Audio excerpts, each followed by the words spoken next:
Okay. All right. So what's going on, YouTube? This is PNG Media News with a very special interview with you tonight. I'm on the phone with Michael TurToe Stewart. He's the author of The Rise of the Street General and the autobiography.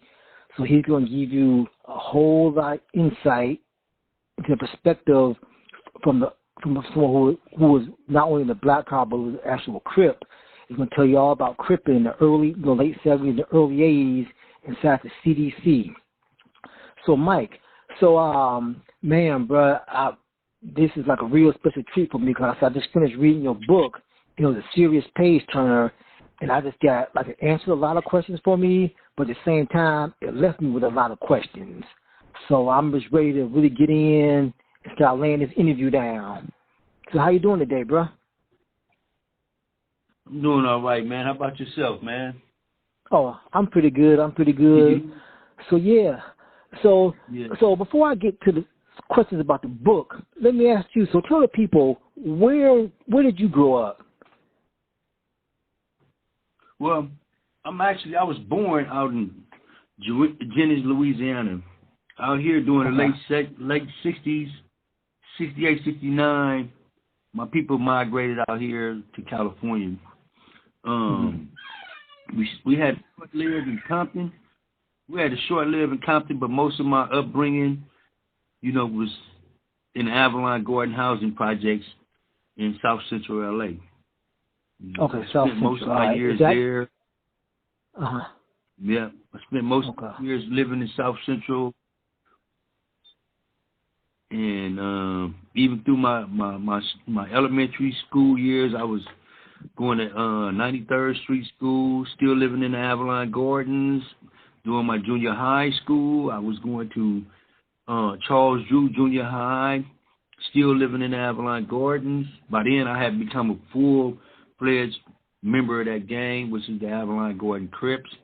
By the time I hit the 10th grade, 11th grade, Fremont High School, I really wasn't attending school that much more, bro. I had really got caught up into the gang culture, all the activities of the gang culture I was engulfed in.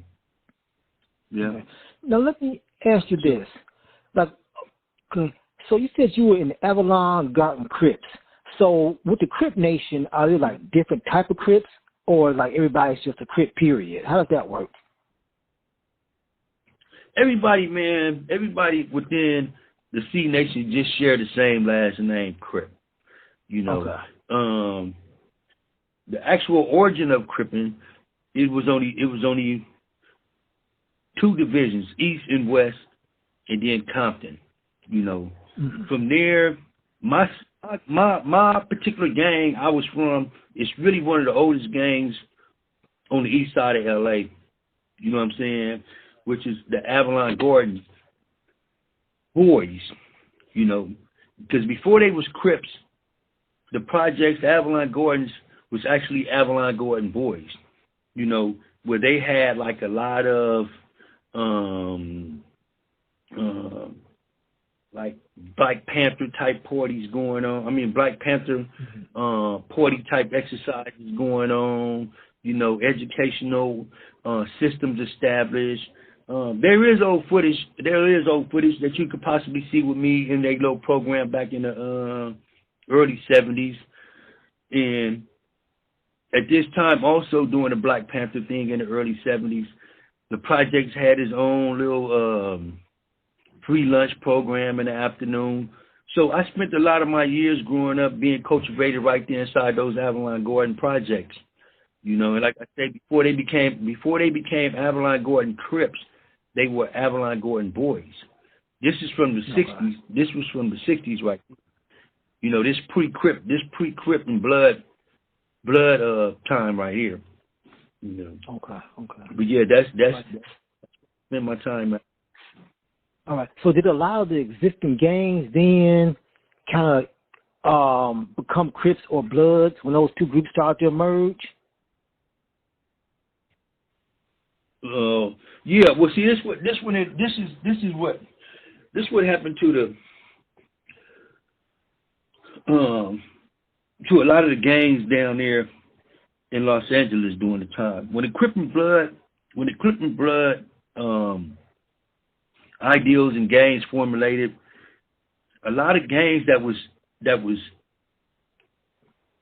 I say predate the Crip and Bloods. Like you had where I'm from, Avalon Gordon Boys, Slauson Boys, Central Boys, Chain Gangs, Outlaws, you know, Swans, Walnuts. These are old gangs. These are old gangs before Crip and Bloods. And a lot of those gangs like Outlaws, you know, Central Boys, you know, Van Ness Boys, Slauson Boys, a lot of them either converted to Crips and Bloods when Crips and Bloods came into existence. You know, so the traditional gangs that was there either converted or just faded out. Okay. So what was it about the Crips and Bloods that kind of just made people fall in line with them? I mean, was it just something that the times had changed, or was it what the Crip and what they were doing it? What do you think accounts for that happening? I think what it was, bro, is that for one, you have a lot of young people that look for things to do in those type of communities, right? Mm-hmm. And when they see something like this, they see something like the Crip and Blood, gang members coming around. You know, now you're being introduced to a whole new culture. You know what I'm saying? A whole new dress style. You know, it's not a correct purpose because it's a conducive purpose overall. But you start feeling now you got a purpose, even though we know it's not really a good purpose to take up. But now you feel you got a purpose, you got a sense of belonging to people. You know what I'm saying? You know, now you have your little goals in front of you, which, like I say, when you really look at it, you have your little goals. One of your little goals is to have money, to have the latest attire, to have money, to have the latest clothes. So I think once at a young age, when you see that type of stuff, when you see the guys getting their hair braided by some of the nice-looking girls in the neighborhood, you know what I'm saying? You know, this is what you inspired to be, somebody like that. You know, you say, well, this is the best I could do, right? If I could live a life like this is a good life. And I hate to say it, but growing up in that type of community, a lot of people believe that the opportunity exists for them, you know what I'm saying, to be able to get up out of there. You know what I'm saying? Through some successful means, because you don't have that many young people growing up that come up say, well, you know, in elementary school, they not watching certain type of people. You know, they not watching engineers. You know what I'm saying? They not watching doctors. They not watching these type of people. They watching like that go Big Turtle. You know, that go big crazy right there. These people become the people that they idolize. These people become the people that they look up to. These people become people that they want to imitate. So let me take it this way, right? What's that? See, that's why my understanding about the gang, I started getting a better understanding about it as time went on. That's why I would never name no person after me like most gangs do. Because for me to name somebody after me, that means that person admire, you know what I'm saying,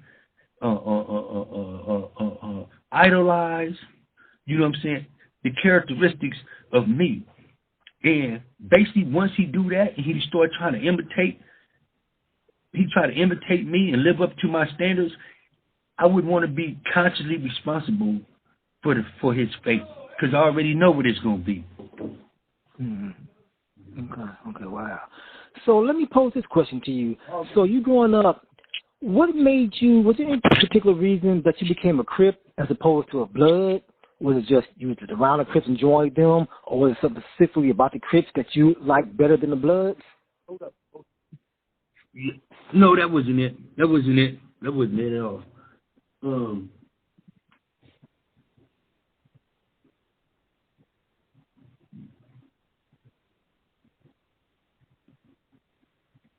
Yes, they do. No. One of the reasons I think I became a Crip is because of the environment I was living in. And the environment I was living in like I said, with the Alpine Gorge, they was converting the Crips. So that was my first impression of a real street gang. You know what I'm saying? Okay. Was the Crips. You know, the Bloods came later. I was exposed to them later. Like I say, even in my book, you see I mentioned this guy named Barry.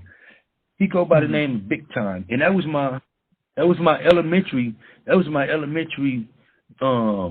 road dog. But when we went to junior high school, he initiated his own gang. And he grew up right there in the projects with me. But he started a blood gang right around the corner. So it doesn't necessarily mean because you exposed to it. Just me, I just gravitated towards the whole scene, man. You know, I really did at the time, man, seeing these older dudes put in cars and, you know, like I said, getting their hair done, having their little couple of dollars, their little clothes dressed up. You know, I figured with me, this is a standard and status that I could reach right here. You know what I'm saying? It shouldn't be too difficult for me to reach this type of standard of representing myself or living according to them. You know, these are not far-fetched standards right here. Saying, you know, to try to be an astronaut or something is a way far-fetched standard. You know what I mean? But at that time, at a young age, you know you could reach a standard like that. So, like I said, I became a member of the Crips just based on the environment that I grew up in, and just like I say, from the time they started, from the time our projects converted to Crips, I was right there. You know, I was right there. Right. And let me ask you this: was there ever a time where there was like one leader, one person that was considered the leader for all Crips, or did something like that just never happen? No, there never probably have ever been a time when there have been one leader of the Crips. Like I say, you've always been a founder and a co-founder. You know what I'm saying? Which is Raymond Washington off the east side and Big Tookie off the west side. You know, and Big Tookie I had a chance to meet personally. I know him personally. Raymond, as a youngster, only was able to see him at a distance when they come up in the project, you know? See, because during the 70s, the Avalon Gordons, being that Jamel is a big name in Crippin. He just kind of dishonored himself about something that he said about Took when they got ready to execute him. So once he made that statement, a lot of things kind of went bad with him through the whole Crip community, you know. People didn't want him around, and, you know, none of that. But he was responsible for the conversion of where I'm from as being Avalon Gordon boys to being Avalon Gordon Crips. He was responsible for that conversion. But no, there's never no one. There's never no one leader to no particular gang. The status of a gang, the status I believe, from my experience in gangs, is determined by the contribution you make. You know what I'm saying? By contributions you make, the reputation you build. And when it comes down to the gang, down to that particular culture within there, bro, you have to. The people with the most notorious reputation is most likely the ones who are going to have the strongest voices in the game. You know, they're going to have the strongest in the game. You know, and that reputation is determined by, you know, and I hate to say it, through acts of violence. You know what I'm saying? Contributing to certain cause. You know what I'm saying? Contributing weapons. You know, different little things that you may do. You know. Okay. But yeah, there's no. Yeah. Okay. All right. So I'm gonna fast forward a little bit. So you become a Crip. You're out there cripping hard. Doing your thing in the gang life, and at some point you end up in prison. Okay. Talk to me about when you first got to. Well, the matter of fact, when you first got to the county jail, what did you notice? How was it different from what you were doing on the street to gang life inside the county jail? Well, growing up out there in that gang culture out there, there's going to be people that's older than you that's going to be in and out of jail. So you already know the stories. You know the stories about jail. In some ways, you condition yourself and you look forward to going there, right?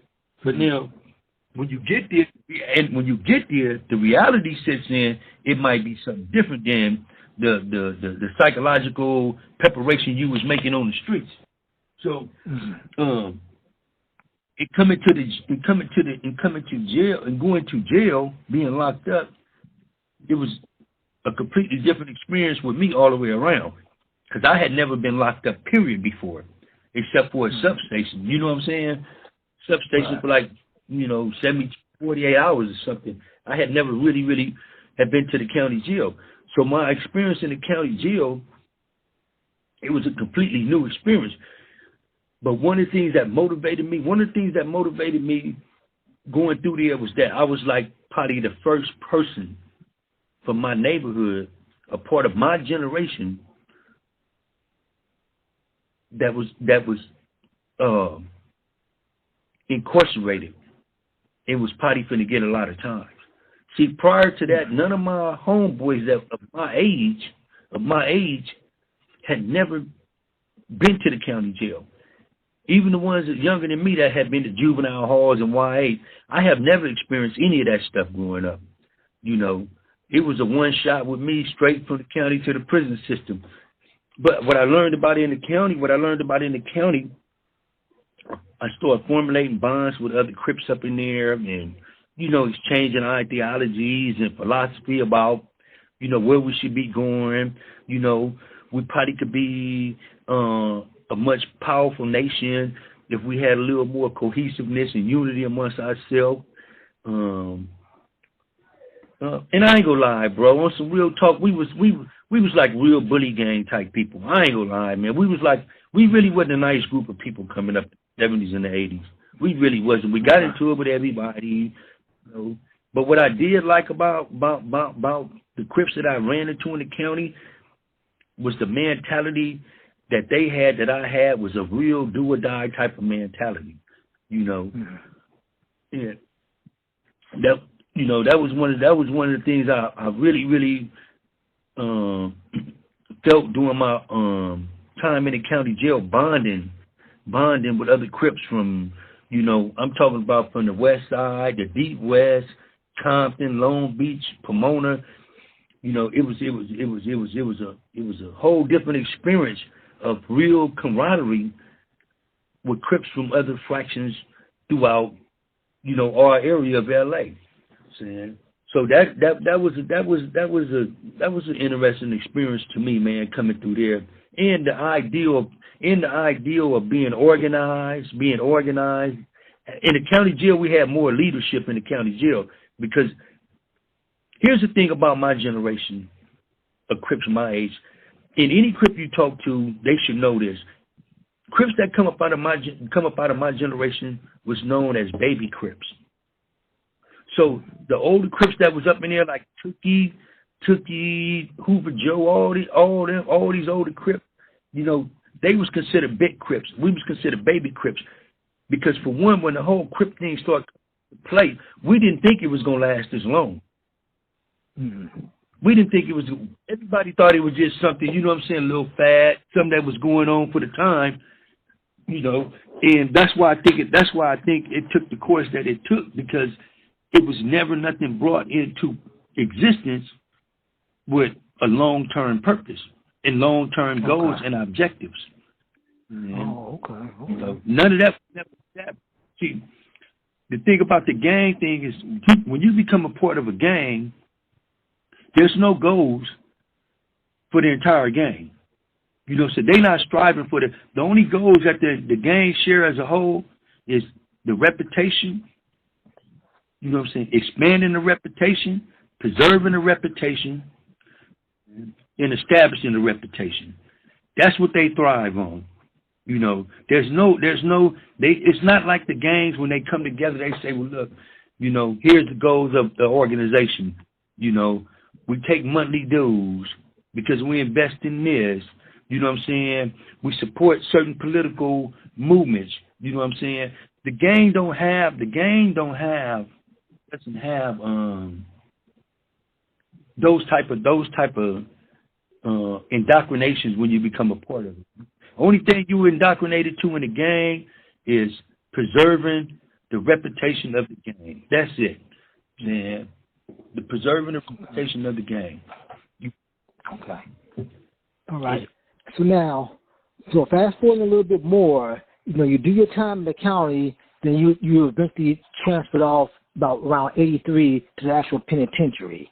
Now, 83, I know that was still, you know, from my understanding, there's still a lot of leftover from the 70s where it was like a real hotbed of racial tension and racial violence.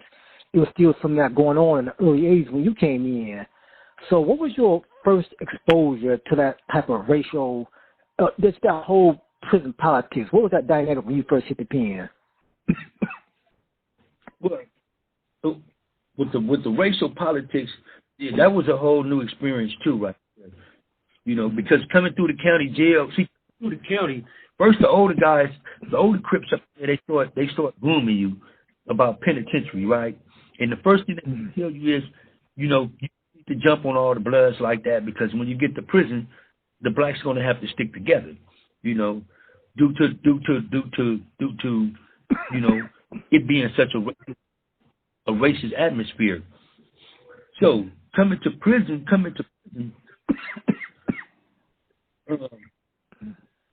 There's two things that I was exposed to coming to prison. One, the administration and its staff racist behavior towards the blacks.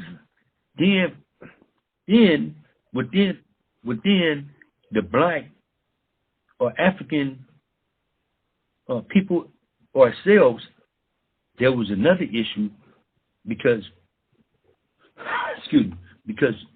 when we came to prison, we already knew from the 70s that the BGFs didn't like Crips. They didn't want Crips on the main line. But due to the influx coming back to back like that, it was nothing that they really could do about it because they little time of making Crips turn either vanguards or BGFs in order to stay on the main line was over with. You know, now it was so many Crips in here. We start having an ideal of autonomy, being self-governed. You know what I'm saying? So want to be gang. We didn't want to be no gang. We didn't want to be the gang who always got to depend on the BGFs to do stuff for us because the BGF was the vanguards of the blacks in prison at the time. So that was our first struggle. Our first struggle was our own independence. You know what I'm saying? Our own independence. We want our own workers. We want our own workers in all job assignments so we don't have to depend on nobody else. Now, with the administration, was something completely different.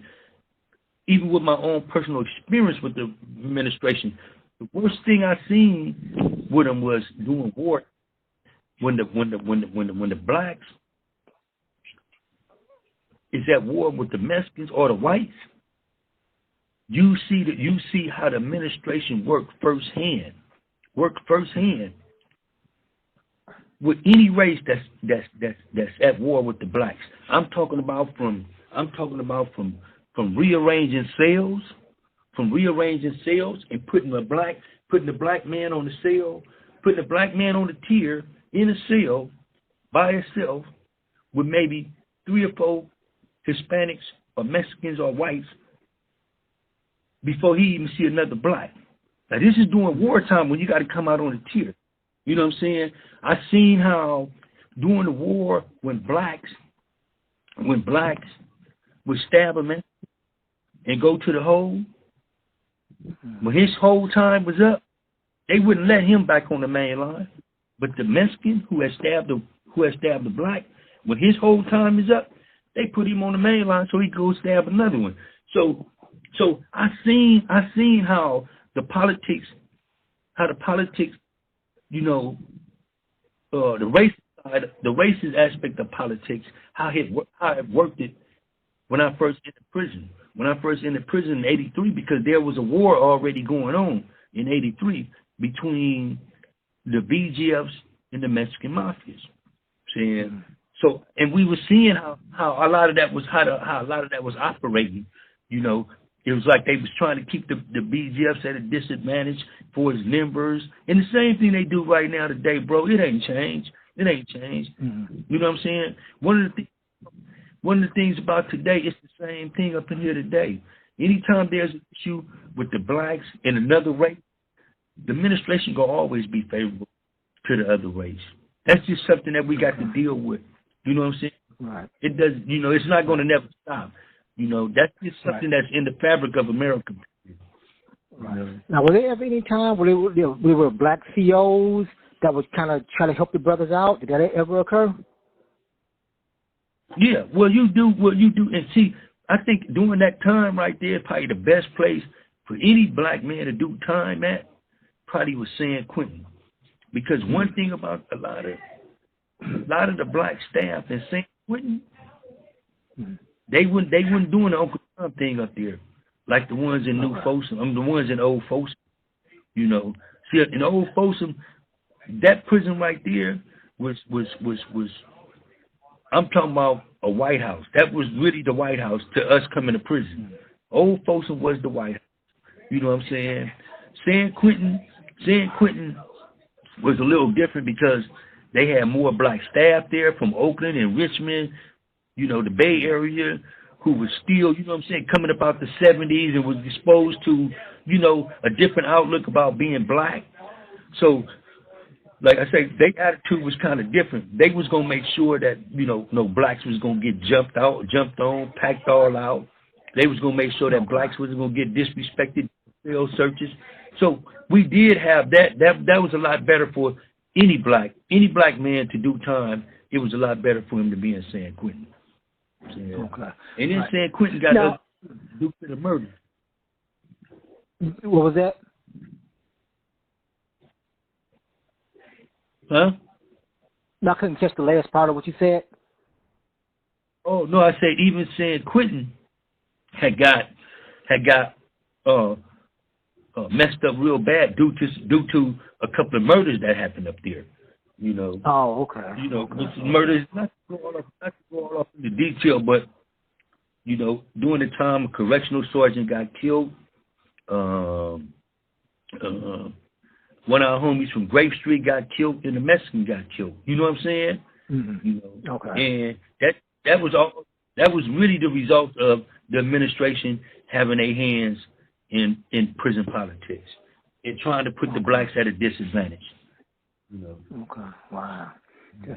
Now your book, two things that I thought that really stood out to me. You said like there's a time I think you were at Folsom, and you said a lot of times the Mexicans or the inmate would stab a black, and you know, it maybe end up being a Crip, and they'll be like, oh well, we thought he was BGF or something. And you said the older Crips would kind of accept this excuse time after time. What was that about? I mean, were the older Crips scared or just tired of warfare? Why were they so quick do you think they were so quick to accept the excuse like that? Well, one of the reasons why I think was some of the Crips there, I don't know, was it actually intimidation by some of them, or they just were sympathizing, and then you had some of them that was on drugs. You know what I'm saying? So, you know, you got to remember, man. Prison also has its underworld. You know, it also has its underworld. You know, with the drugs, the gambling, you know, different activities that goes on. So if you got leadership that has bonds, that has bonds with the Mexicans, and the Mexicans, you know, get them weed, get them drugs or whatever, you know what I'm saying? Whatever they do, drink with them, whatever they had going on with them during that time. So I think some of their decisions was based on personal relations that they had with certain people, right? That was a part of, you know, maybe the mafia, what have you, you know. So that being that they have a personal relationship, these Mexicans that they may have a personal relationship with, it's the Mexicans that they gonna send to talk to them.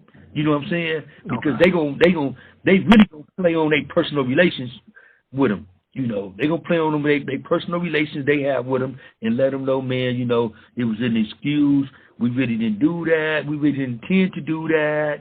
You know, we had the wrong information. You know, our intel was bad. And they would just go, when you got a person that really don't want to get into nothing, when you got a person that don't want to get into nothing, Michael, and you give them the option on getting out of something, they're going to take the option. You know what I'm saying? And that's what they did. It was just leadership. It was leadership that was weak. It was leadership, man. Whether their weakness came from personal bonds, whether their weakness come from being a coward, or what have you. You know what I'm saying? It was really weak leadership. That's why, if you notice in the book when I mentioned when we started structuring the Blue Note Crip organization, and they end up stabbing a Crip, he was out of Compton, and I had ordered for them to stab a Mexican in retaliation for that. That was the first time that little cycle had been broken. That was the first time. You know, so that was during the time. Go ahead. No, I was gonna say so.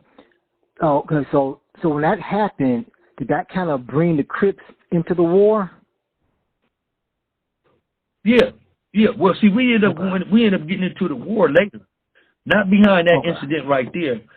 During that incident right there, the Mexicans they went on and accepted the excuse, right? Because they really see what it was. The Mexicans was to like the Crips.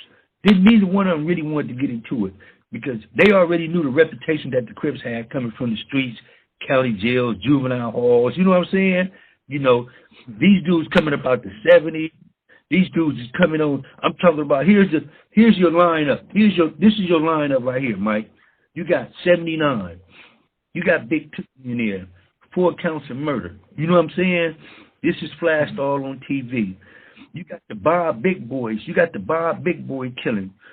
You got, not to glamorize any of it, but this is just the reputation that was being built and the image that was being built from these type of events. So you had that. You had the Bob Big Boy. You know what I'm saying? This dude was identified as a Crip. You had the West Side Killers. You know what I'm saying? They was identified as Crips. You had the South Side Murderer, which was me, was identified as Crip. You know what I'm saying? So during this time, you had all this.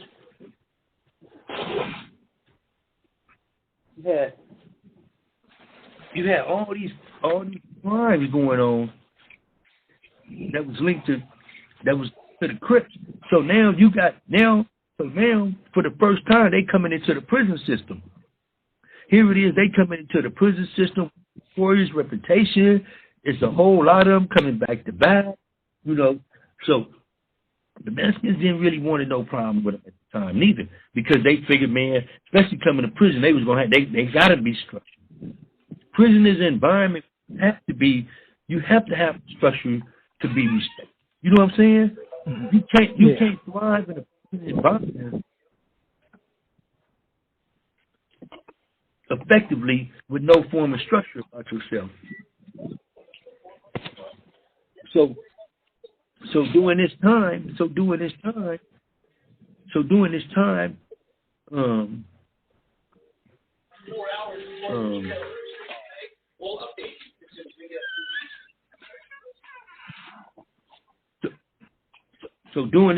when the war broke out with the Crips in the Southern Mexicans, which was the Mexican Mafia, See, this was the first time in the Mexican Mafia's history that they had mandated all Southern Mexicans get involved in the war with the Crips. You know what I'm saying? Because there was so many. Mm-hmm. And that's what I was leading about how firsthand how I seen the administration stick their nose into politics like that.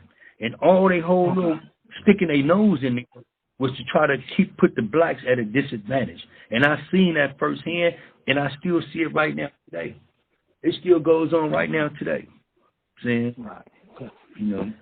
So when the full-fledged war started with the Mexicans and the Crips, had the because I know by that time they had just been like regular Crips, then there had been Blue Magic, Blue Notes, and CCOs.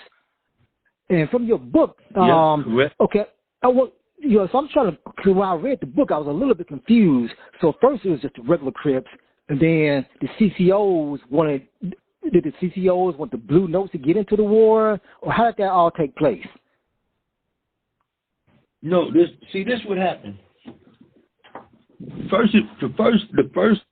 first Crip collective in the system was by Big James Miller. He's the one who organized Magic. He organized Blue Magic during the late 70s in Soledad, because during that time when he was there, like I say, it wasn't that many Crips in the system at the time in the 70s. So after what had happened to Raymond Washington and Hoover Joe, and a few more of them down there in Tracy, he already knew that it was going to be a real problem, because they was all coming in the system. They was all coming to the system around the same time, going to different places. But they tried to run Raymond Washington off the main line, stab him up and run him off the main line, because they didn't want to turn BGFs.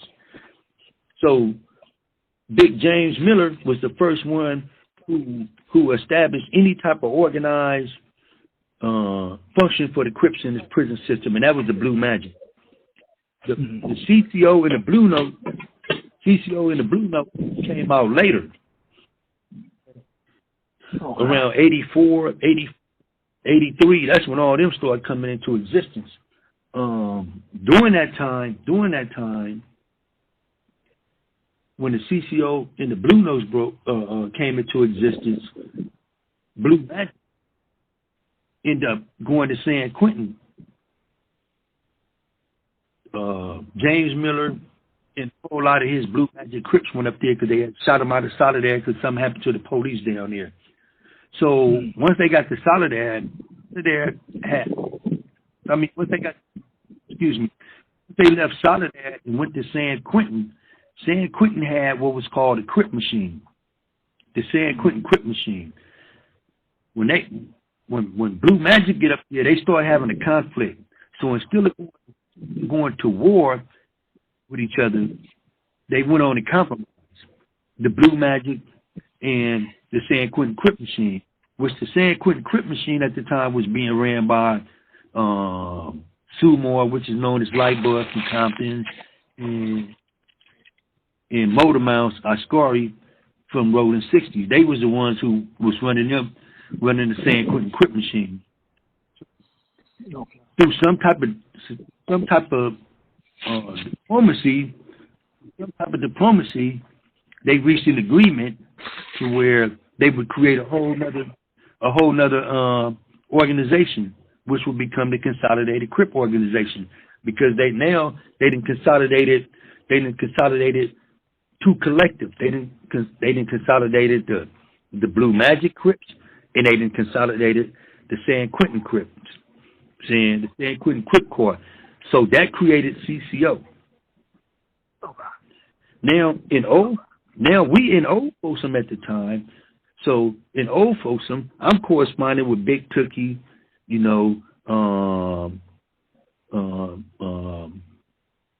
my Tresh from Raymond, Evil from Raymond, which they both now go by Swahili names. You know what I'm saying? They both have Swahili names now.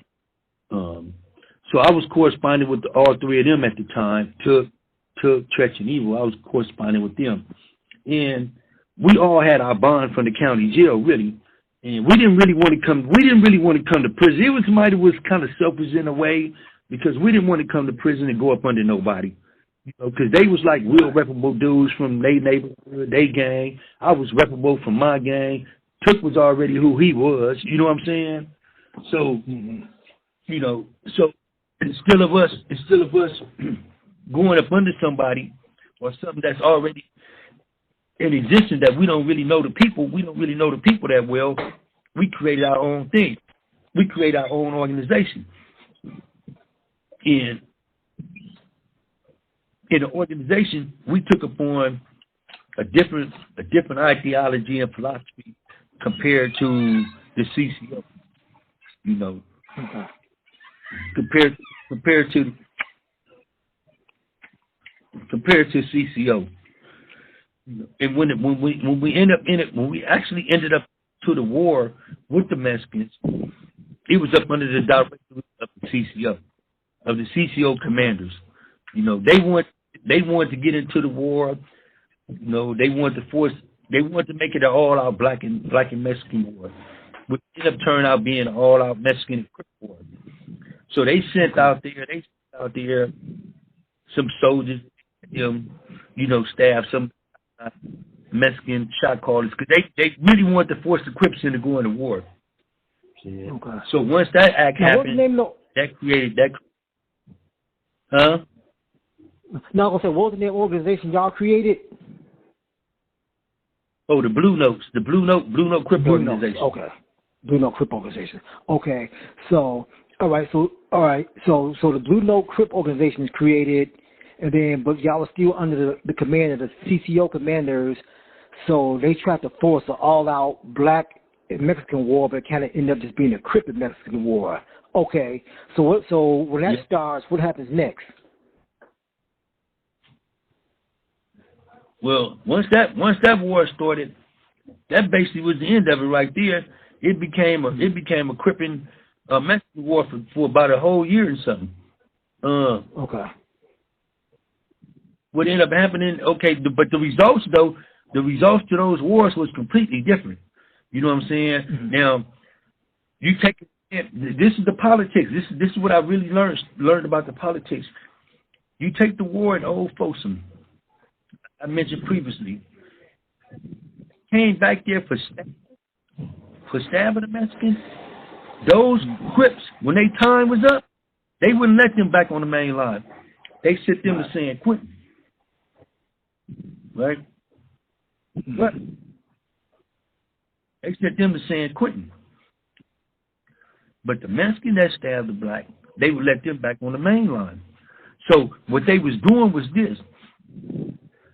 They really was trying to make sure that the Mexicans get the upper hand on that war by taking out certain Crips, you know what I'm saying, that they knew that would carry on a certain act. They took them out, and they rerouted a lot of us. They sent a lot of us to San Quentin. In San Quentin, the result of the war was different. You know what I'm saying? The Crips up there was basically just dominating everybody up there at the time. Okay. So they say pretty much got the better end of the stick during the war in San Quentin. Yep. Okay. You know, like I tell you, it was a lot different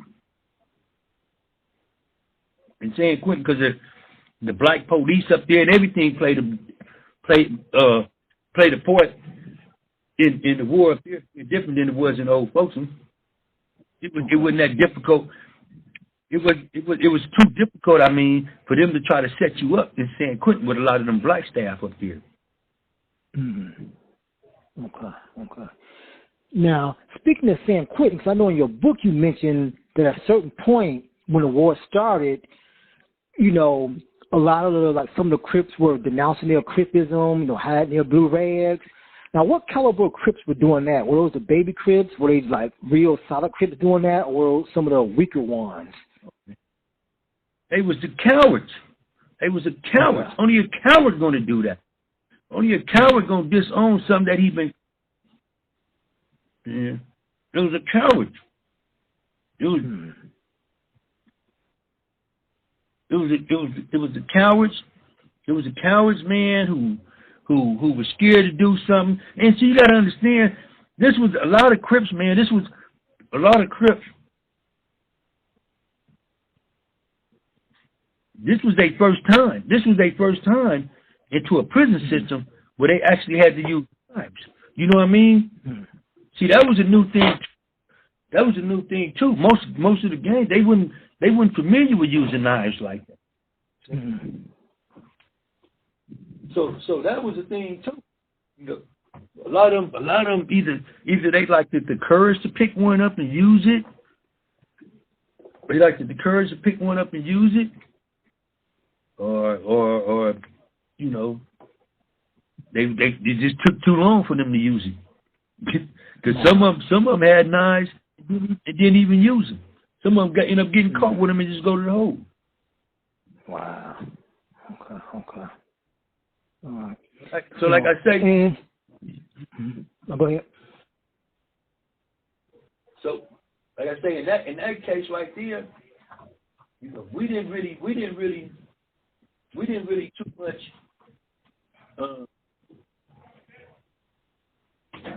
care what the reason was. What the reason was for them not doing that, we didn't really care about that part no more. It was the fact that as a Crip, we believed it at that time. We was the ultimate soldiers. You know what I'm saying? And if you didn't perform under them type of circumstances, then you was gonna have to be held accountable. No, God. See, we used to have this belief, man, coming up. Like my copy of my book right now, I got like a lot of old quotes written in there from the 80s or no. And you got to remember back then we situated an ideal that we was the ultimate gang. You know what I'm saying? And we was willing to prove it to anybody. Right. So when dudes start tucking their rags, locking their cell doors, all them dudes were considered cowardness. We didn't care whether they was waiting on transfer or whatever. If you wasn't going home within a certain amount of time, there's no way you don't supposed to be out there on that battlefield. Yeah. And that was just how we seen things back then. You know, everybody that was commanders, we just had a standard. We had a standard. We had policies, we had rules, and they was going to be enforced. And one of them was no act of coward would be accepted. Especially in a situation like that when you go up against another race, because now race pride is in. You know what I'm saying? The pride of the race is coming into play. So that's you know, all those guys like that might, you know, I hated to say, man, like some of them dudes were threw over tears later on. Some of them dudes had all their property taken by the dude. You know what I'm saying? You know. Wow. So that's what I was referring to about being a coward, about being cowardly, taking their rags and all that. You know, to a gang member, that's like a real dishonorable thing. You know what I'm saying? To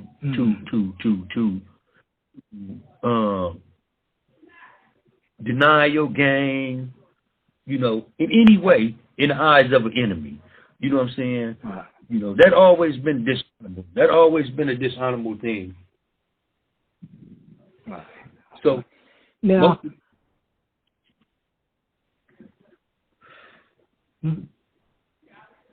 okay, go ahead, bro. No, I'm listening to you. I'm waiting on you. Oh, okay. No, okay. So, and keeping along with the subject, so something else I wanted to clarify. Like in the book, you had said the CCOs wanted the Blue Notes to get into the war, but then later on, when the Blue Notes did get in the war, the CCOs pulled out of the war and left the Blue Notes just fighting the war. And then later on, they made a peace treaty with the Mexicans and attacked the Blue Notes. I'm so confused about that. No. That's not how that went. Oh. No. Oh, okay. No. That's not how that went. What it was, The BGFs was at war with the Mexicans. Okay. The CCOs want to get in the war. A lot of the CCOs, they want to get in there. They want to support the BGF, like the way things look, right? Plus, they ideologies were similar. Their ideologies and politics were similar.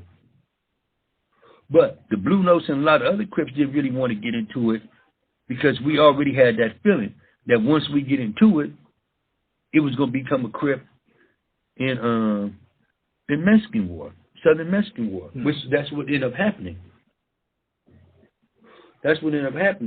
So through the conversations they was having about getting into the war, CCO decided, you know, we gonna force the Crips into the war. You know what I'm saying? So they ended up sending some of their soldiers out there to stab up some top commanders in the Mexican organization.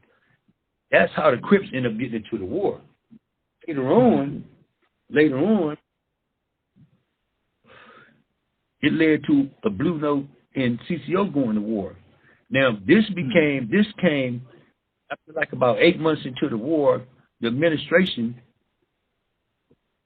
and the Mexicans, they all wanted a peace treaty at the prison. CCO wanted a peace treaty. The Blue Notes was against it. Specifically, I was one of the ones against it because back then I was one of the commanders back then. And every time they tried to create a peace treaty, it was like I sent somebody out there to break it. You know, I sent somebody out there to break it. So eventually, like I wrote about in the book, and I done talked to some of the top CCO commanders, and this is a secret that they all maintain because I knew them, and I knew them before then, and I knew them after.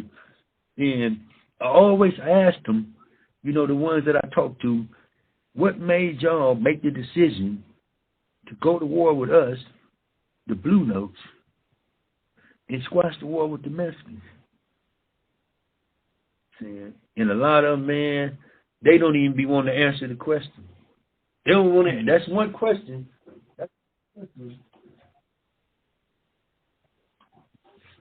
That's one question that I always wanted. Some of the guys that commanded the CCO to answer for me. That one question right there. What made them want to be a part of the peace treaty and turn around and start a war with the Crips? Because that right there, once that happened, that really destroyed a lot of things right there. Crippin ain't never been in the prison since. It ain't been the same since. Right. Right, because that didn't make sense to me. Because like I said, they the ones who wanted all the Crips to get into the war, and then when they get into the war, they wanted the peace treaty. So I mean, what do you speculate was behind that? But I think that was all coming from.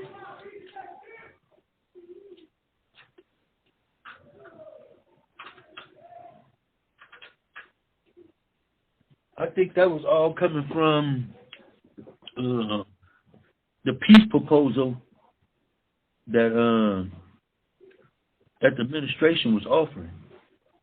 Okay. Because the administration was offering, you know, they was offering like certain little incentives, you know, like they putting the cameras back and, you know, different little stuff that they had going on. And then, like I say, on my side as a commander, with me, at the time I had so much pride in being a Crip, and I felt the way that the war was going, that there's no way we were supposed to come to no table and have no treaty. You know what I'm saying? Right. For me, I believed that we were supposed to fight till death. You know what I'm saying? You know, because it was already looking bad for us. It was looking bad. So that's but once again, man, you know, that's a question. You know, I done asked a couple of commanders of the CCO that I know, and You know, hopefully in time somewhere I get a chance to talk to some more, because that's a question that it's like the ones I didn't ask, they just don't want to answer that question. You know, and I asked them, I said, man, what makes y'all squash the war with the Mexicans and turn around and go to war with us? And they just, because I think deep in their heart now, in hindsight, you know, I think now that they know that was one of the worst acts. That was a sinful act, because it did the damage that it did to us. Damage that it did. Okay. You know. Now let me pose this question to you.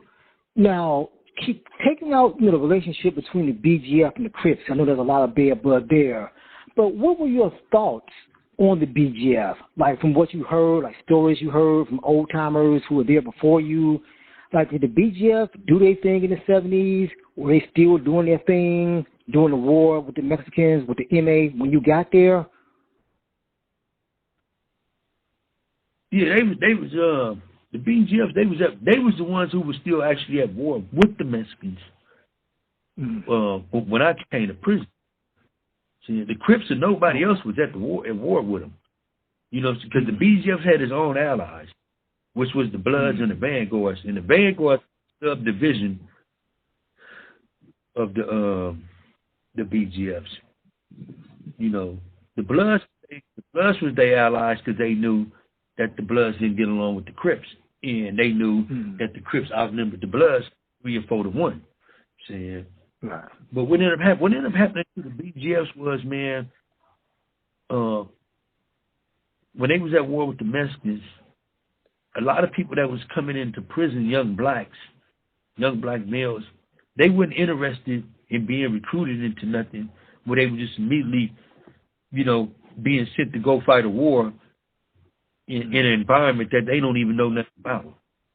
See? Okay. So in the case of the Crips and the Bloods, we come in affiliated. You know what I'm saying? We come in affiliated with something. You know, but in their case, they have to try to recruit. It's not like people coming in from the streets like that. Right. But yeah, they was starting to get outnumbered real bad. You know, they were starting to get outnumbered real bad. The Mexicans were still recruiting. The BGFs, they couldn't really do too much recruiting. You know, the Mexicans were starting to outnumber them now, like 2 to 1. You know, so that was one of the things why blacks wanted to get in there too. But I mean, other blacks wanted to get in there too. Sympathy to the CCO Crips. But the thing about it is, too, we had a big Crip meeting at one time on the bleachers about the whole little thing of the whole C Nation bagging them. So we had came up with a proposal that they were supposed to have staffed so many Mexicans, right? And we'd get in it. But for some reason, they didn't accept the proposal. So during that time when they didn't, that was the time when we said it ain't our problem no more. But like I say, slowly but surely, I think the pride of a race started kicking in, man, because they really kind of like started losing bad. You know what I mean? So I think by that, you know, standing around seeing that, it started like, man, look here, man, how can we just stand around here? You know, it's down 100 of us on the yard. You know, how can we just stand here and watch these blacks come up short like this? You know what I'm saying? Okay. Because they clearly outmanned them. They clearly outmanned them at the time. And it's not because, like I say, because the BGF was cowards. It's just that they numbers. Why the Mexicans was constantly recruiting, they wasn't. They weren't able to recruit because now everybody coming in now is Crips and Bloods almost. You know what I'm saying? Prior to the Crips, remember, nearly everybody came into prison was like non-affiliates. You know what I'm saying? Old gangs from the 60s. You know what I'm saying?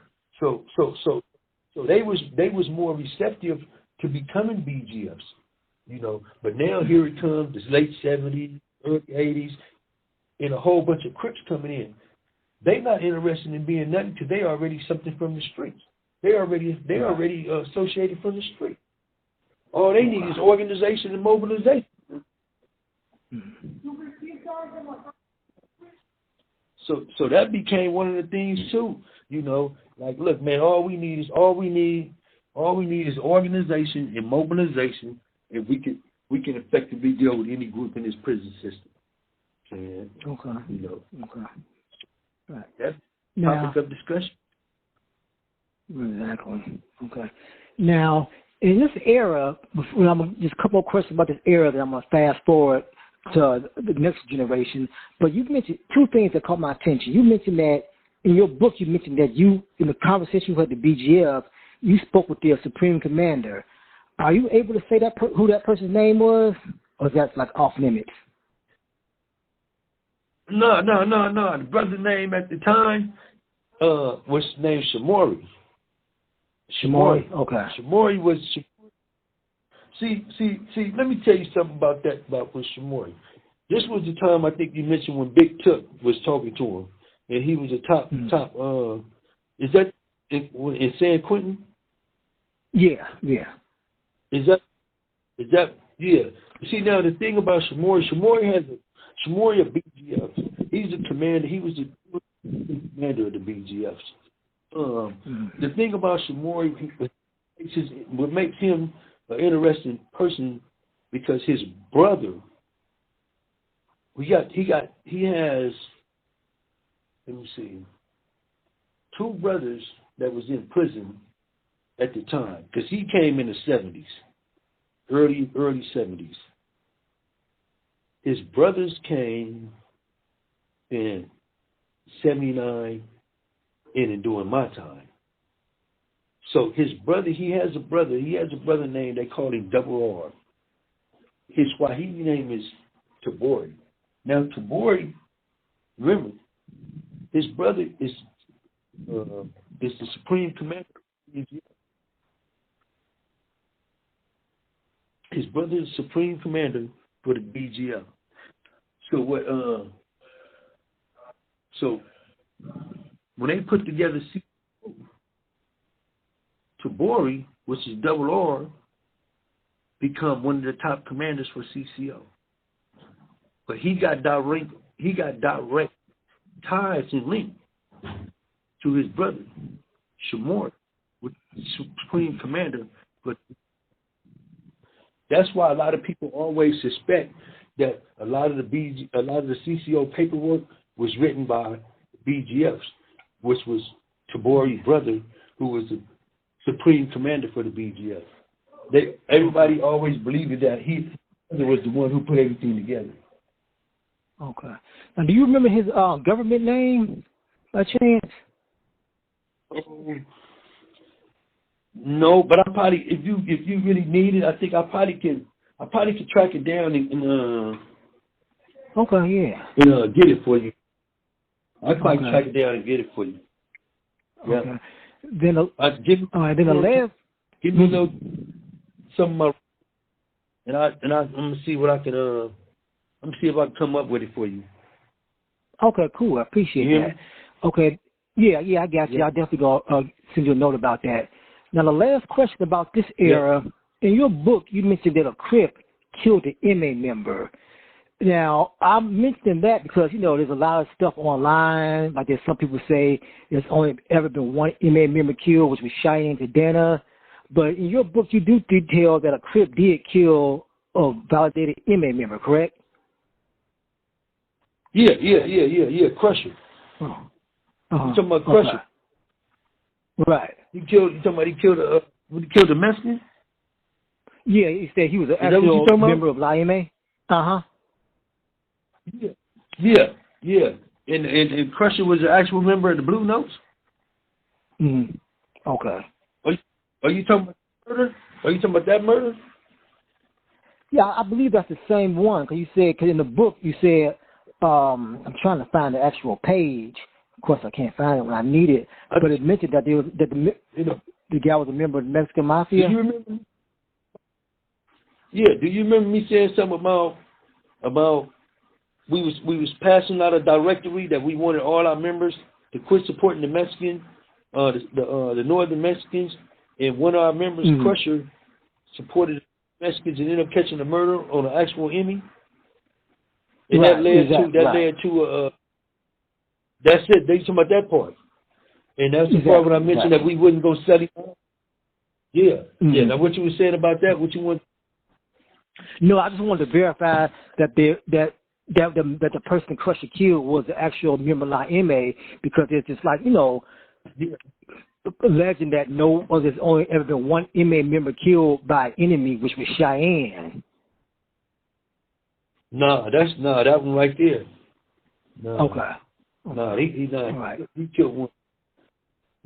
And matter of fact, we got into it with him. We got into it with him on and off so much till about his last 4 years before he went home. He out now though. Okay. He out. Cool. Yeah, he the only one.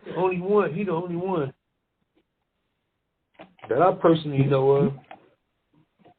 Okay. All right. So you said he's the only one who actually did something like that? Yeah. Well, no, there's been another one when it happened like early in the 80s, like it was about 81, about 81, 82. About 81, 82. See, that's why they see one had got killed. I think it was like 81, 82. One had got killed in a reception center by a homie, one of our from Raymond Ave, from Raymond Avenue, Crip. Yeah, he ended up killing one in Chino Reception Center. I think it was like in 81 or 82, because he left the county before me, and that was a real big issue in the county. You know what I'm saying? Because the dudes who put him up to doing it, you know what I'm saying, people was really hot about that because what it was behind, and they felt that they had just manipulated them and misled them into carrying out an act that wasn't even necessary for that type of situation. But yeah, and that was, and see, I think that was the times too. See, that was one of the times too where the enemy they was too petrified of Crips at the time. They was really, I'm telling you, man, they was petrified of Crips. They really didn't. They really wasn't. Say for a while, they had always tried to come up with peace with us before we even got into it with them. Saying before we even got, because I'm telling you one thing about the Crips, they had, coming up out of the 70s, they had one of the most notorious reputations in any gang. Saying, see, people didn't know about no prison gangs really too much like that. In society, they knew about them Crips. They knew about Crips and Bloods. But yeah, that's around the that's probably down at around, that's during the time when the first murder had happened. Now, I don't think he was actually an enemy though. I don't think he was actually an enemy. But that was the first time a Crip had killed a Mexican. Yeah. Okay. Yeah. That was in 81, 82. Okay. But the one Crusher killed was an actual inmate though. Yeah. That one, yeah. Okay. All right. So now, moving forward to past the 80s and into the 90s, so what did you see, in your opinion, what did you see start to change? Because I know the politics were more entrenched. There was North, South, the ABs had all the whites, the BGF is kind of fizzling out. So how did things in your eyesight start to change? What did you notice different between the 80s and the 90s? Oh, man, there was a real big difference in the 80s and the 90s. I say probably the early 90s,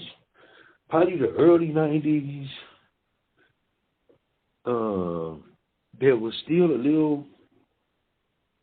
little bit left, man, of the 80s. But in the early 90s, you got to remember this is what happened in the early 90s. The California prison system expanded it expanded its prison industry.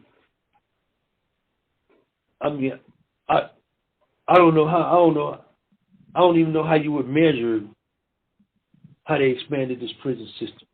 They went from having 2 level foes. 2 level foes. They only had 2 level foes back then, bro. San Quentin and Old Folsom.